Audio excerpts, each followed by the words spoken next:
English, Italian, it's okay.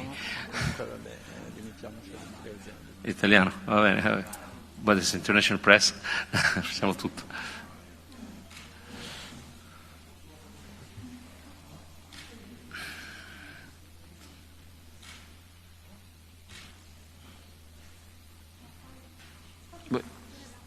Volete che cominci? Guarda, secondo me la stampa ci siete tutti? Are you all there? All here? I don't know, if you want to get started, I don't want to be respectless to the colleagues. You are also waiting since a long time, I think. Okay. 3, 2, 3.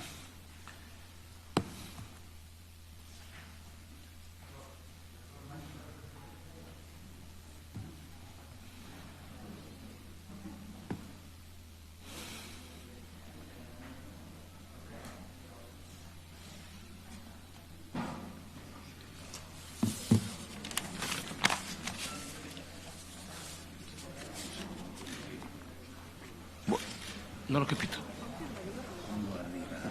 Volevo fare uno scatto al volo con due piedi, roba di 3 secondi. Sì, sono secca.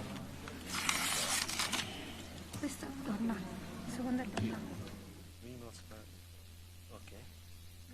Questi sono moldavi, sono loro due. Oh, ok. Noi abbiamo. Thank you.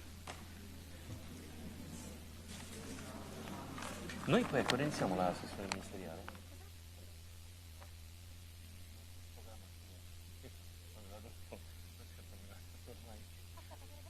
No, lei no, sì. Hey, hello, hi, welcome. No, take this is better, this chair. Let's have a picture together. We can, abbiamo le mani. Great job. Yes.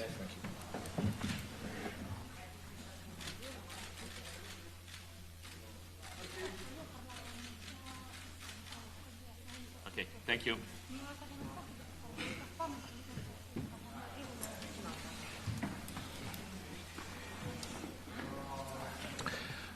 All right, I think we can start. We are here.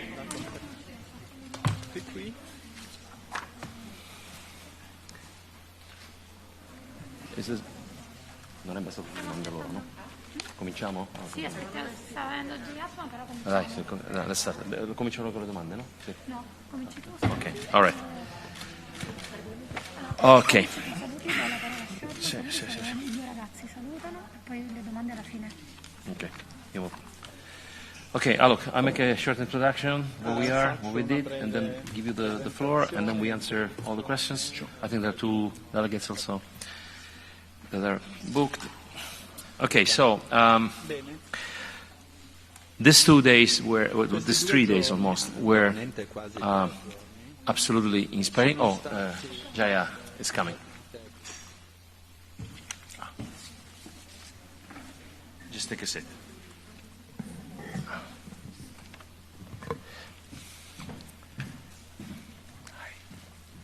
I think you can stay here so you don't have the legs. It's more comfortable. Okay. So again, thank you for being here, and thank you to the colleagues to support and to help in this event that was really difficult and inspiring. As you know, we had 8,700 applications, and we selected 400 young people from 189 countries. So this was a truly multinational event. It was the first in the COVID period, extremely difficult to organize, globally successful despite the, let's say, organizational complications. It was, I mean, at least for me as an experience, it was really difficult to face what's going on in the planet in 24 hours, having the people in front. G20 countries are discussing climate change. primarily as a transition in the manufacturing, in the mobility, and the social behaviors, strictly connected to primary energy production, the way we move, the way we produce. There are differences, but those differences are not so big. And in the end of the day, we can sort of speak a common language, we have a common strategy. Decarbonizing, electrification, increasing substantially the renewable energy part in the energy mix. And then we might discuss whether we want to have continuity by using gas or by using accumulators, maybe selecting the different renewable energies. I thought this was a terribly difficult issue because, I'm a physicist in background. I was a scientist till 7 months ago. So when I started my job as a minister of the ecological transition, actually I had the impression to face a gigantic technological problem, gigantic, how to change the way our, let's say, rich society are working. And I started making all the calculations, the energy we pump, how do we ensure continuity, the stuff you have heard a lot of times. But then the more I was drilling down, the more I realized that maybe the biggest problem at the moment, or one of the biggest problems, is the global inequality. And in these 2 days, we have seen so much and so many global inequalities. We have seen so many problems that really I started having a doubt, is the ecological transition, the energy transition, a unique phenomenon, or really the definition changed depending on local circumstances? Of course, I knew realistically this should have been dependent on local circumstances, but you really have to go close and talk to the people and see how the local circumstances are different. So what came out today, there's a global inequality problem, a global justice problem that is hindering, kind of masking the climatic problem itself.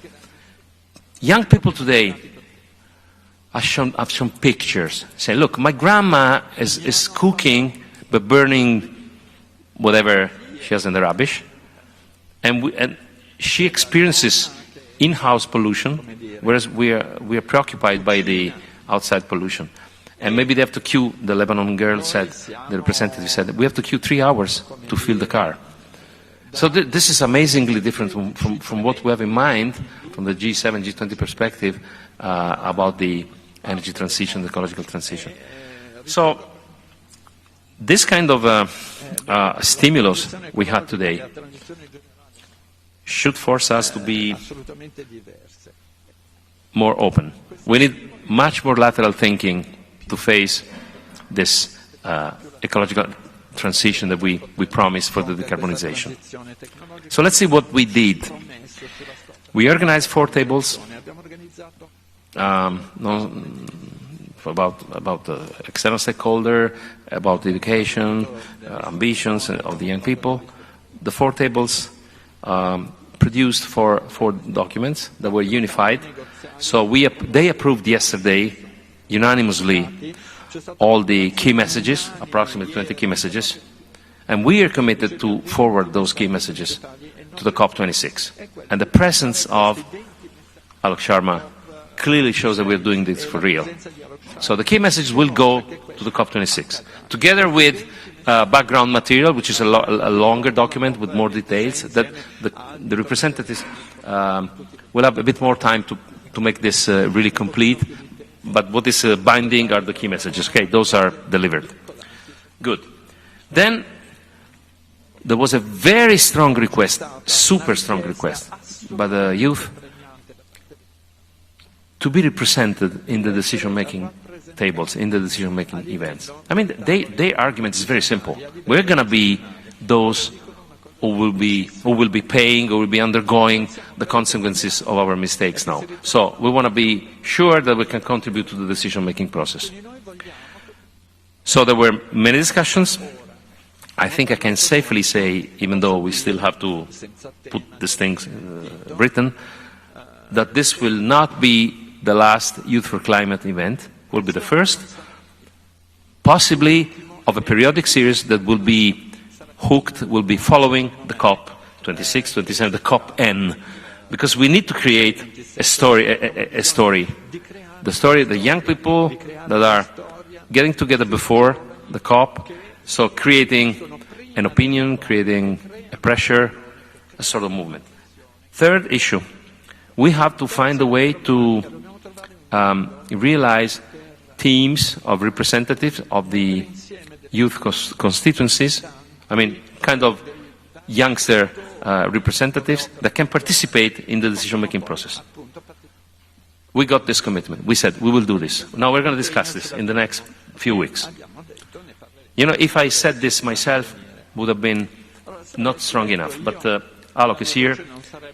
Of course, we were in contact, and we wanted this pre-COP experiment, the Youth for Climate, really to be something new. The young people are accusing us. It's the usual stuff. You always promise, you always come with a written speech. I don't have any written speech. This is just handmade in real time. But they accuse us to repeat promises that will never come true. But I think today and yesterday and before yesterday, we gave an indication. We were completely greenfield when they started talking, and a lot of the proposals, ideas, provocations were received, elaborated, and now they are in what I'm telling you. Of course, there is room to do by far more. It's the first time we get all the young people together. We will do more, but I think this is really a milestone. Which are the key points where we have to work in the COP26, but outside the COP26, we have to work every day? Education, because it was raised the problem with education. I mean, we need a sort of global education towards the climatic change, towards the ecological transition. And of course, this cannot be just a school course. It would be different from country to country. So we need to think much bigger. We need to think kind of out of the box. But education has been pointed out by everybody. Financial aid, it's another super big problem. There is a major problem of infrastructure. You don't have electricity. There's 3 billion people having little access to clean fuel for cooking, and 1 billion people having no access, or around 1 billion, no access to electricity. How can we talk to these people in terms of decarbonization, hydrogen, renewable sources? I mean, we have a debt there. We have to infrastructure those countries. So financial aid means reducing the energy divide, the digital divide, the infrastructure divide. But also financial aid means reducing the gender divide, even the intergenerational divide. So this is something we have to think about. Of course, you've heard about the famous 100 billions. Alok, you were maybe in this circus before me, but I know that the 100 billions are promised since a long time. Okay, before the COVID, well, the COVID was a sort of interruption, but I think we reached 60 or so. Of course, the 100 itself is not enough, but it's better than 60. So we should keep the promise, hold the promise, and possibly we should do much more. There are projections by the financial people, and we know that much more money is needed. But at least let's try to keep the promise, the 0th level. But this was obviously kind of underlying the entire discussion and the entire request of all the young people. The young people were asking also a fast track for representatives coming from underdeveloped countries. I mean, these people, they have, of course, problems in traveling, getting the permit, even the money for traveling. Somebody was asking some support for the use of English language. It is normally what is being used for official international events, because maybe they speak French, or they don't have enough English understanding, comprehension. These are little things, but we can really do something. I mean, even by digital support. So I was talking to many of these people. You know, something that was really exciting is that yesterday, myself, I've broken the protocol twice. And I said, okay, forget the program. Let's talk one-to-one, and gave the microphone. You know, sometimes there are young people that are a bit upset, but in general, it was very good. And I did the same yesterday evening. And today, Alok said, I'll be here after lunch to talk to all of you. This was the most exciting and the most teaching part of the entire event. To be honest, all what I understood, and I hope I understood enough, came 90% from this one-to-one interaction. Because there was no written speech, it was just one-to-one. And then we were chatting by email last night. We exchanged email. I gave my telephone number and my email to many people. I just said, send me your ideas. This for me is like reading a book. I can learn. I mean, honestly, most of those things, you have to hear from those who are experiencing these things to understand how they are. It's not enough to read the newspaper or to read the books or to go as a tourist for 1 week. You really have to see and hear from the voice of these people. So fast track for the young representatives from vulnerable countries. We have to do this. Helping them to travel, for instance. Creating an official representative into the decision-making bodies, like in the COP26. Okay, this is of course a matter of governance, but I think we will do this. We have to find a way to have a permanent representative team of young people participating. Also to compensate intergenerational justice that today, I mean, I think, I was told, at least in Italy, but I think in many other countries, at least the rich countries, the new generations are the first who will very likely have a future worse than the parents. I belong to the generation that improved the situation of the parents. And I was living in a society that for many generations could see kids being, in general, on average, more lucky than the parents. More wealthier, you know, well, with a better job. Now, apparently, it's going down. So we have to make a thought about that. And I don't want to, because I don't know, I don't want to consider how difficult this should be in countries where, of course, economic situations, social situations are very, much more difficult. So this is the synthetic overview. But there was one very last time I want to tell you. There was an Austrian girl, and she made a point, she made an intervention this morning. And she said, how do you decide, generally speaking, how decision bodies can decide if even the data, when they're published, are old? I like this point.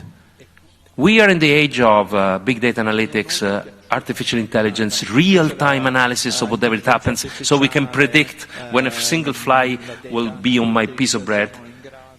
And we are not using those tools to be more predictive. The girl was maybe 25. She, as far as I understood, she has a startup. I could just talk 20 seconds while I was on the stage. But those are the bright ideas that are coming, and somehow also the provocations that are coming, and then we should adopt. We should think over.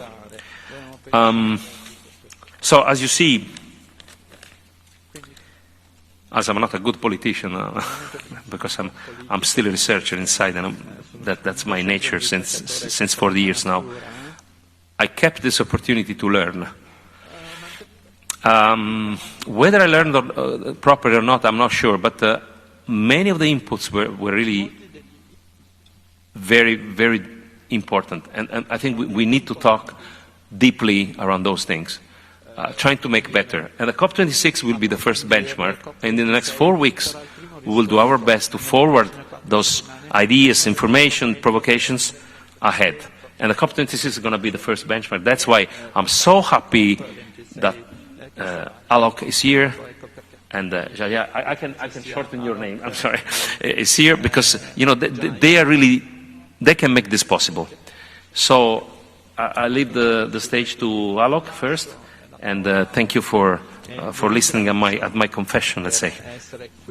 Roberto, thank you very much indeed. And actually, thank you for organizing this event with your team. I think it's been brilliantly organized. And the fact that we've managed to get young people here from across the world, many of them actually have had to make very difficult journeys to get here, I think is testament to the organization, but also to the young people who have come here. I think listening to the sessions, I think there are probably sort of three feelings that I got. One was that it was incredibly inspiring. Secondly, that actually they spoke really very, very frankly. And I think the third, for me, was that they spoke the truth, that we need to do much, much more, much faster. And I have to say, I hope every minister who was present, those who were tuning in, felt pretty uncomfortable and squirmed when those messages were being delivered, the truths, the home truths that were being delivered. And I think Prime Minister Draghi talked about the fact that what we were hearing shamed this set of world leaders.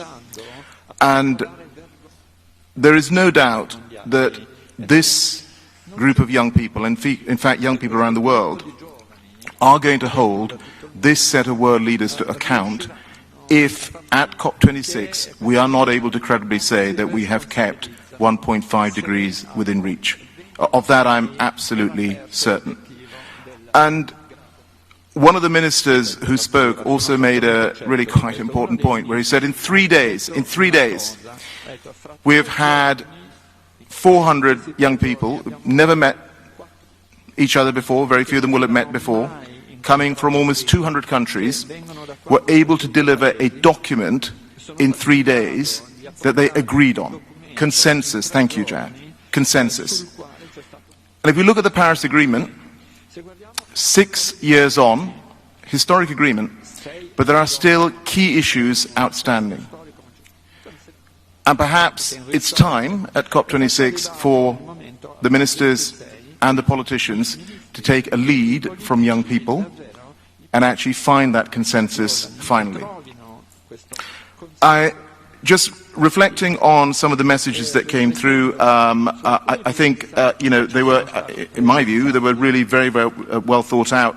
It's some of the issues that, we have been discussing over the past year and a half through the COP process with Roberto and other governments as well, in terms of the issue of an energy transition, in terms of the finance flows, in terms of just transition, capacity building, getting the non-state actors to do their bit. So, of course, governments have to step up. And then actually showcasing the work that is going on. And I think Roberto is right. This is the start. This cannot be the last time that we get young people together and have this kind of discussion. And so I am very open to us, and Roberto and I will discuss this with our teams, is that how we build on this. I mean, this really cannot be a one-off, because if it is, I'm afraid it will not go down well with the young people who have come here today. Just in terms of COP itself, what we will be doing is taking these messages from young people. They will be discussed at COP. We will ensure that the outcomes are presented and that ministers respond to these outcomes, these decisions that have gone forward from young people. And this will take place on the Youth and Public Empowerment Day.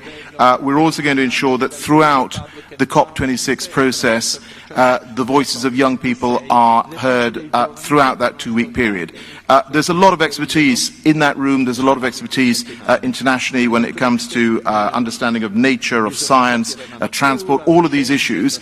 And we will ensure that young people's voices are reflected in those discussions at COP26 throughout that 2-week period. And I think the final thing I just want to say on this is that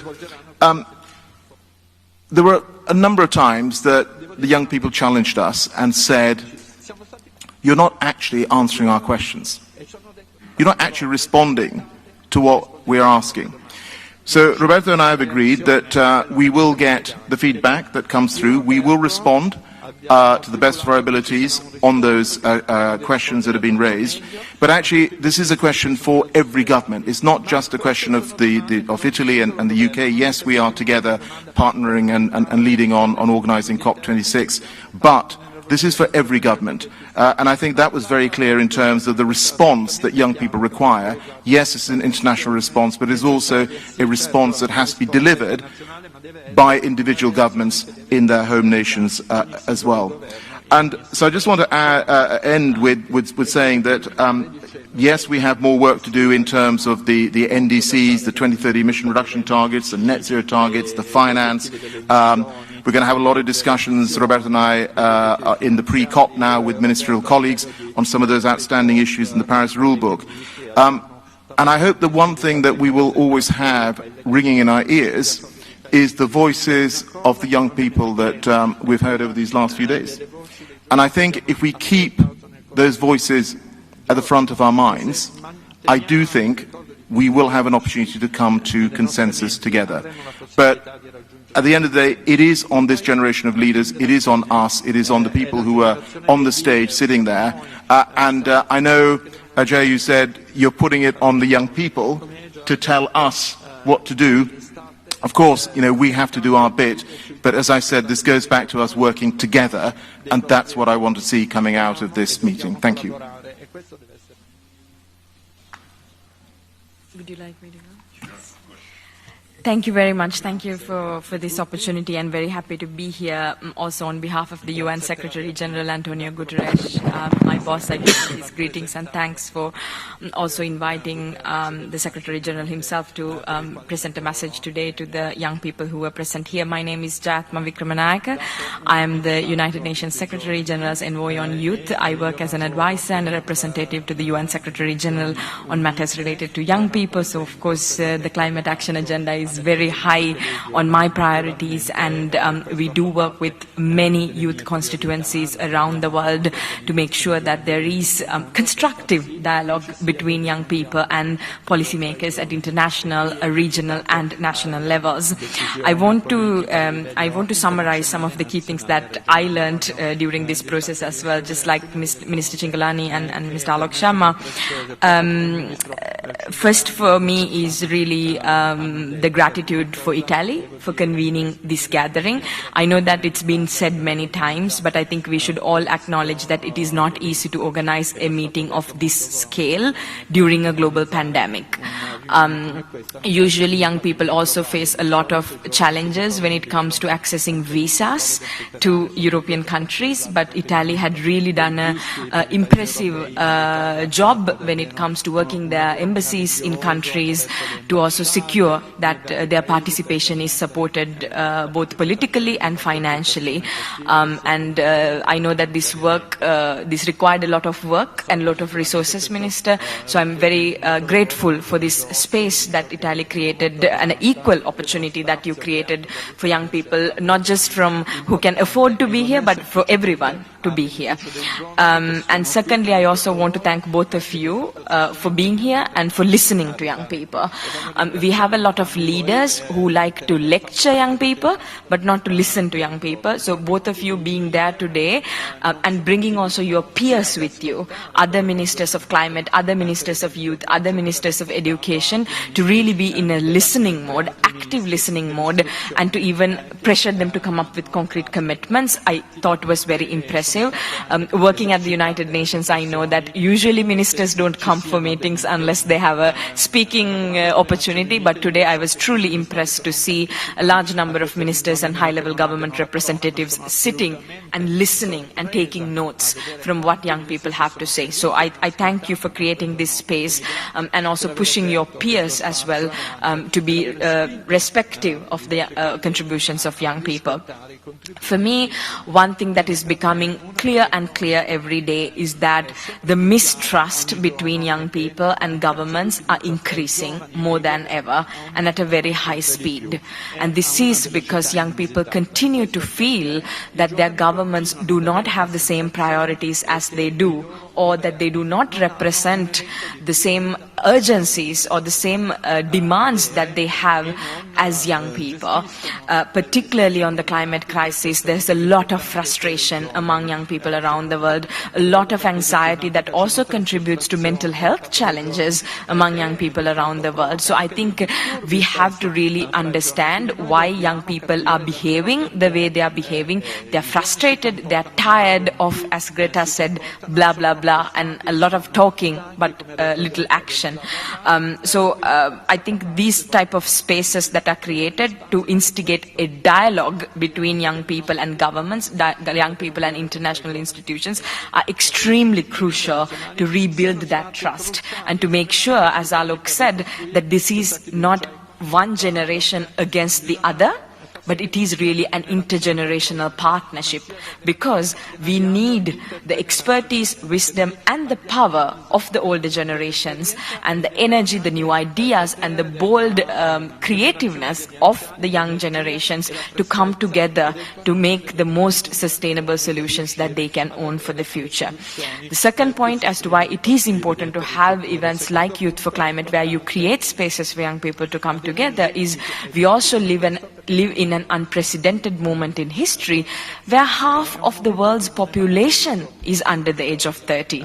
We live in a time in history where our world has not been this young ever before.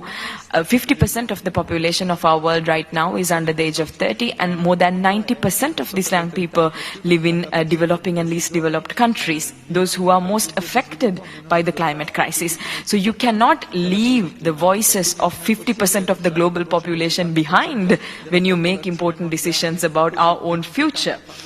So I think this has been very clear as to why young people need to be included in these discussions. Now, thirdly, I want to say that it's very important, as the Minister said, that these conversations do not stop here today. We often see when hosts are interested in making non-state actors inclusive or included, they create this type of opportunities. Italy has been very open in saying we want to bring in youth voices, and Alok has been saying he wants this COP to be the most inclusive COP ever, and he will bring diverse voices. And we just don't want this to be, because Italy had a good minister or this COP had a good president. We want this to be systematic. We want these voices to be institutionalized, for people to be able to have a continuous voice in making sure that their recommendations and their proposals are followed through, and also be a part of the implementation and be a part of the accountability. So young people are not only just asking to be heard before governments go to the negotiations, they also want to play a part as equal partners in implementing those solutions and being a part of the monitoring and evaluation as well. I'm not going to talk a lot about the outcomes, because I think both of our previous speakers have done so, but I think in terms of the ambition that young people have raised, for an example, reaching net zero before 2050, if possible, phasing out fossil fuels as soon as possible, climate financing, particularly the promises made by developed countries, the 100 billion, adaptation, resilience, loss and damage. These have been topics that we have really delved deep into in the past few days. We've spoken about energy transition, but just transition, so that we don't leave people behind in this conversation of transition. We spoke a lot about climate justice as a social justice issue. We spoke a lot about climate education being mandatory in educational curriculums. And then we, of course, spoke about the representation of young people in climate decision-making processes at the international level and at the national level. And I want to stop by saying Italy has created this space for Youth for Climate. The COP26 team will continue to create spaces for young people to participate in this COP. But the most important climate action really happens at the national level. And I think there is really no point if the only time young people get to meet their ministers is at the pre-COP or the COP. Ministers need to work with the young people in their countries when they design their national determined contributions, when they determine the national policies and programs for climate action in the country level. So really my plea to everyone who is here, and particularly the ministers, is it's good that you're here, that you listen to young people here, but the real work starts when you go back home. Make sure you listen to young people in your countries, in your communities, and integrate them in the national level and local level climate policy making and implementation. I'll stop here. Thank you.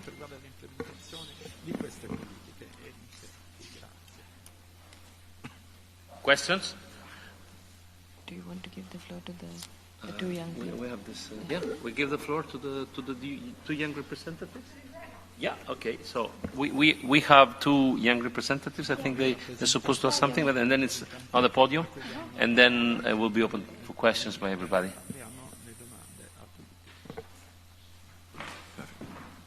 Sorry.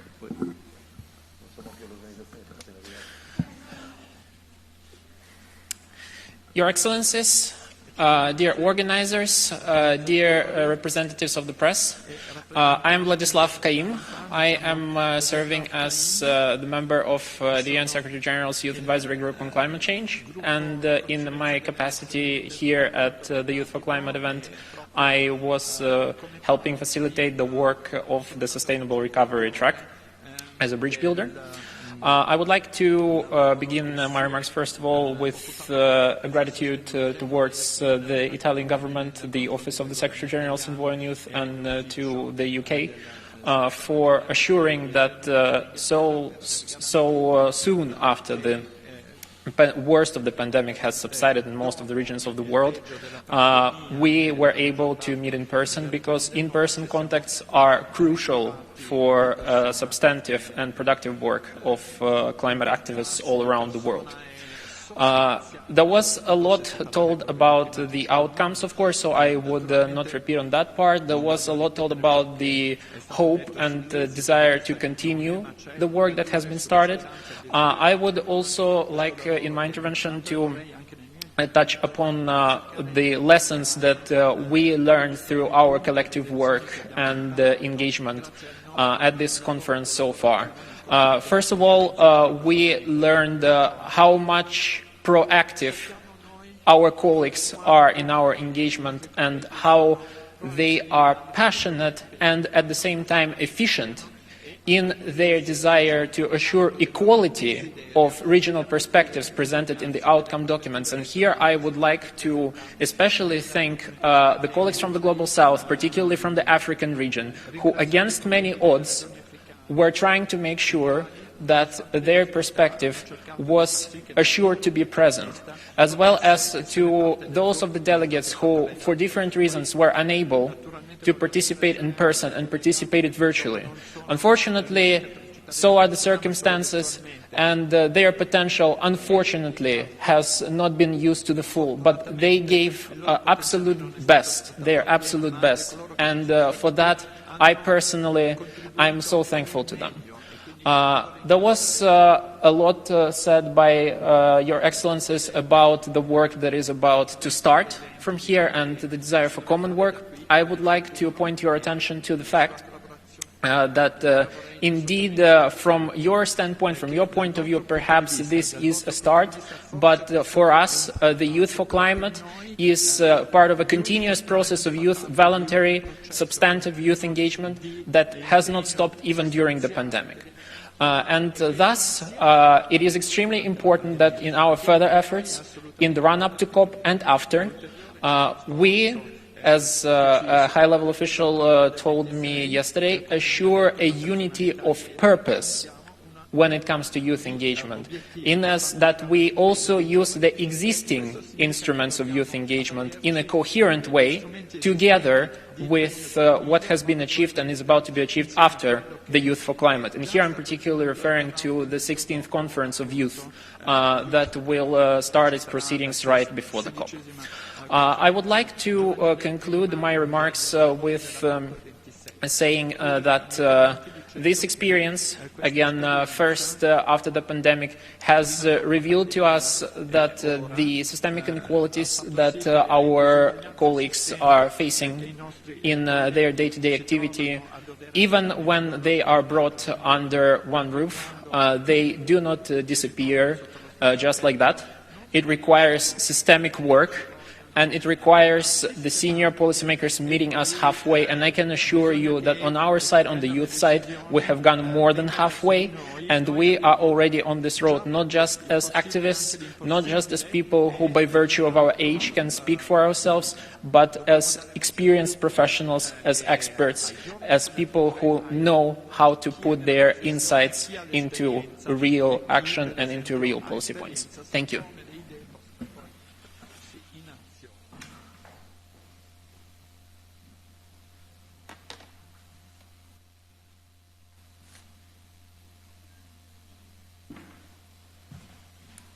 Hello, everybody. Thank you for welcoming me here and giving me the chance to speak at this platform. This is actually my first time speaking at an international conference, and I'm very excited. And I'm so thankful for the support of my colleagues. I just wanted to say that thank you, Minister Cingolani, Ms. Jayathma, and Mr. Alex Sharma for highlighting truly highlighting an encompassing view of our needs and our wants. I think it was very encompassing of all the points that we gave and in the plenaries.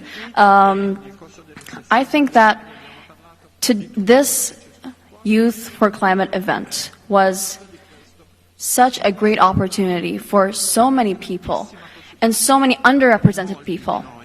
For example, I am the delegate of Iraq, and I found it that many people from Middle Eastern countries, South Asian countries, and the Caribbean and South America are so underrepresented in this movement. And I think this event really gave us a new chance and for hope and for representing our countries, representing our youth, the youth of our countries, and bring our thoughts and talents to the spotlight. I really hope that in the next COP35 that we will be working on maintaining the sustainable solutions that we would have implemented, and that in the next 10 years we would really have done something meaningful and a meaningful change. I think a lot of the time ministers and politicians are often demonized in the media for being corrupt or for not wanting to help out. And from what I've seen today, it has been very inspirational, and I truly think that we feel your support, and I hope that we can trust you all to really get our message across to COP26 and for our proposals to be taken seriously, for youth to be taken seriously, and for us to have a seat at the table with you all. So thank you very much for giving us this opportunity. Reem Al-Safar from Iraq. It's my mistake. I didn't introduce the two speakers. Vladislav Kaim from Moldavia and Reem Al-Safar from Iraq. Now it's open for question, and if you want to ask your questions, we're happy to answer. No, ne abbiamo prenotati. Okay. We have Aska, Kiko. You had microphone. Microphone is there. La farò in italiano, mi perdoni Ministro, ma è una domanda per lei. Volevo chiederle, ha parlato di paesi vulnerabili prima. Secondo lei le democrazie sono più pronte rispetto ai paesi che non lo sono ad affrontare la transizione energetica? So the question is whether democracies are best ready, more ready to face the ecological transition compared to less democratic countries. It's a difficult question, una domanda molto difficile per ovvi motivi. Non credo ci siano risposte. I don't believe we... General answer. From case to case, da caso a caso, dobbiamo vedere, bisogna analizzare. In generale credo che nelle democrazie, soprattutto... In general, I believe that in democracies, especially in those countries with good economies and less inequalities, it is easier to have measures. Rather wealthy, with less inequalities, it should be easier to have resources and infrastructure to face the climate change. But this is a very general point of view. I mean, it's a very general statement. Dopodiché la geografia è molto complessa. This geography is very complex. I don't think I can answer yes or no. We should go case by case. Dovremmo analizzare I casi individualmente. Channel 4.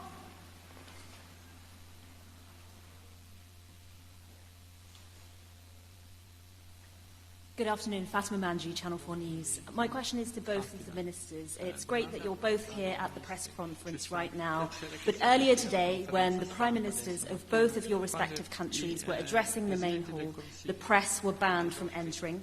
A small group of young protesters were forcibly ejected from the hall while they were conducting a peaceful protest.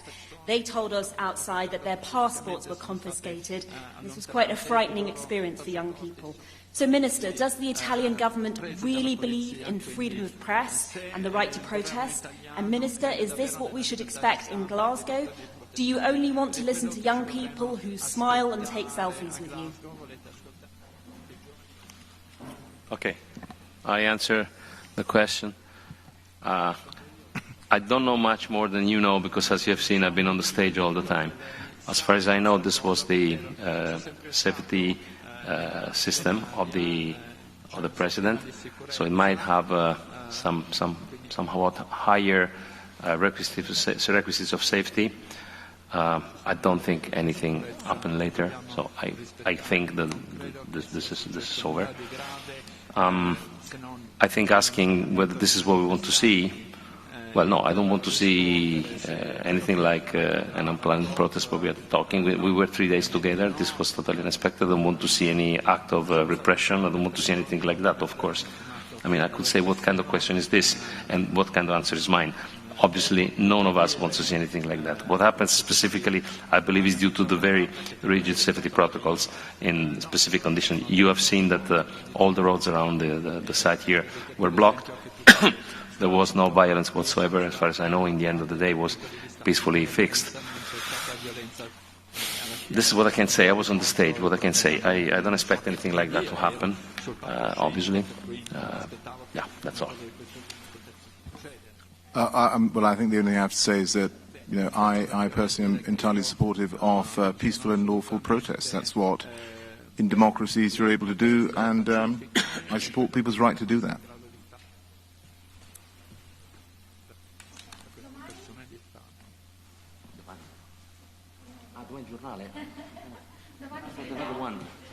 Sorry. Domani means tomorrow, and I said, why? There's another one tomorrow. Yeah, we had a very bad name. Hi, I'm Lorenzo from Domani. I have two very fast questions about the document the young people discussed today.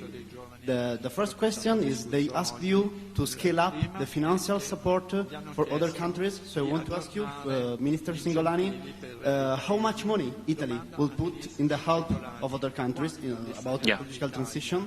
The second question I want to ask you, very fast I promise, is the most disruptive proposal they did, I think, in my opinion, is to phase out from fossil fuel until 2030. You think this is possible in Italy? Thank you. Okay, thank you. Both very, very interesting. The first one, Italy at the moment is globally putting 460 million contribution for the underdeveloped countries. This is under different channels, but globally.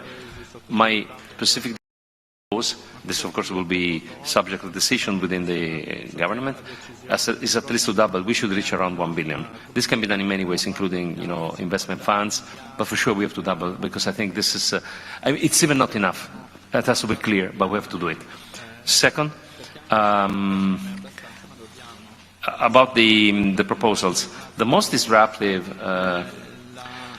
well, look, I think the most disruptive point here was that we agreed we have to make a periodic appointment every year, and we have to bring those key messages into the COP26 or any other decision-making table. To me, this was really the most exciting. Concerning the 2030 phase-out of the fossil fuel, this is highly desirable. I mean, I can tell you for Italy.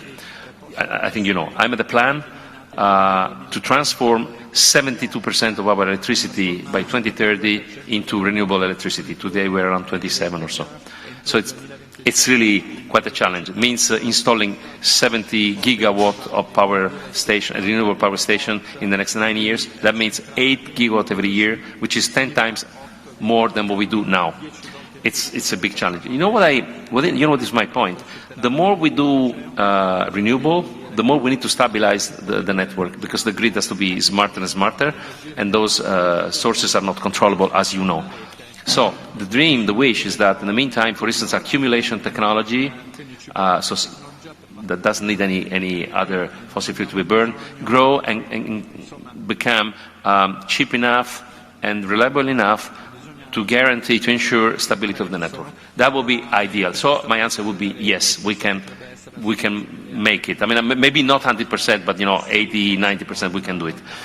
Because in the end of the day, if you produce everything by renewable energies and you ensure the continuity by accumulators, in principle you don't need to burn any fossil fuel anymore. Now, whether the accumulator will become that solid, that cheap, and whether our electricity consumption will grow with that rate, or maybe we start growing like crazy for reasons that I ignore now. Those are numbers that we have to watch, monitor continuously. And obviously, right now, if you ask me in this moment, well, it's hard to get rid of the gas now because you need to give continuity. But we are really rushing, trying to transform the primary energy generation. And of course, you understand that if we increase the offer of green energy, immediately the demand of green energy will grow. So electric mobility, hard-to-abate sector in the manufacturing that are transformed into, let's say, gas-driven, hydrogen-driven, or electricity-driven. So I would say good hope, a lot of work to be done, and let's see what technology will provide. I hope I answered. This is, okay. I don't know what is the agreement. From press and channel news and stop, sorry. From press, please. Okay. Sì, due domande. We have two questions. We have now the ministerial starting, so we're late. Sorry. France press? Okay. Yeah. Hi, I'm Elie Botolier from AFP News Agency. I have a question for Minister Sharma. We're 1 month ahead of the COP now, and there are still a lot of concern from the Global South, let's say, about whether they can get to Glasgow. We see that for the pre-COP here, some of the delegates from the least developed countries could not make it. So despite your assurance that for access to the vaccine and for funding the quarantine hotel, there are still some concern that many of the South representatives won't be able to come to Glasgow. So can you tell us how you can make any more progress to make sure that the COP will be inclusive? Thank you. Great, thank you for that question. And look, I mean, I've said right from the start of this whole process that we want this to be the most inclusive COP ever. And that doesn't change because we are faced with the challenge of COVID. One of the asks, as you know, earlier this year was ensuring that we were able to get vaccines to accredited delegates who wouldn't have been able to get vaccinated in their home nations. So in June, at the G7, Prime Minister Johnson announced that offer. We opened the offer, and we've had people applying for that. We're working with the United Nations to ensure that those delegates that are not able to get vaccinated in their home nations are able to get vaccinated through our program, and I feel confident that that will be the case. The other issue that was raised was, again, it is the case that we are requiring anyone who comes from what we class as red list as part of our traffic light system of seeing where countries are.